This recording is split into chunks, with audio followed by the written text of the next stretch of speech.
nanao fanambarana ny talen'ny tsena eo anivon'ny komunina Antananarivo renivohitra anio ary nanambara fa tsy azo ivarotana manoloana ny toeram-panadinana BEPC izany dia ho fisorohana ny fahabozin'ny ara-tsakafo mandritra ny fotoam-panadinana hoy ny fanazavan'Andriamatoa Randrianatoandro Gilles. Amin'izao andro fanaovana fanadina eto amin'ny fiadity parta ny komunina Antananarivo renivohitra dia manao an'izao fanambarana zao zahay eto amin'ny fitaleavan'ny tsena.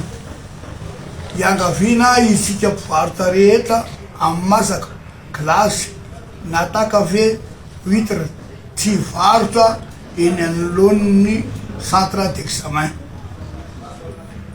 Fampanenezana no ataonay satria efa natandriny izay androany ka iangaviana rapito tsy ho hisy intsony eny amin'ny anoloan'ny centre d'examen rehetrarehetra. Fitsondrovana amin'ny sanatry misy intoxication amin'ny sakafo ho an'ny mpianatra dia miankavy tsirairehetra mba samy tanteraka izay mba filazana izay kotatria tompo.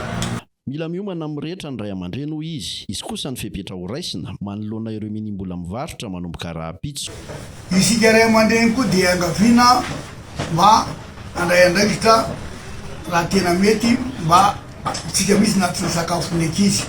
Efa sokafana daholo ny zaridaina rehetra tadidin'ny commune tsy andoavo amboly reo tompo afaka mipetrapetrahana naovan'ny ankizy révision indrindrandrindra nareo mpivarotra biscuit na rano ary iangaviantsika ray aman-dreny mba samy mitondra an'izany fa tsisy azo ivarotana eny amin'ireo ny centre rehetra eto ny commune Antananarivo renivohitra. Nomboka andala zany zay dia androka ka mba tsisin'ny alahelo sy adevitra dia angaviana samy antanteraka izay daholo isika rehetra ponina izay mananitetra ny varotra eny fa tsy azo atao mivarotra eo amin'ny centre d'examen.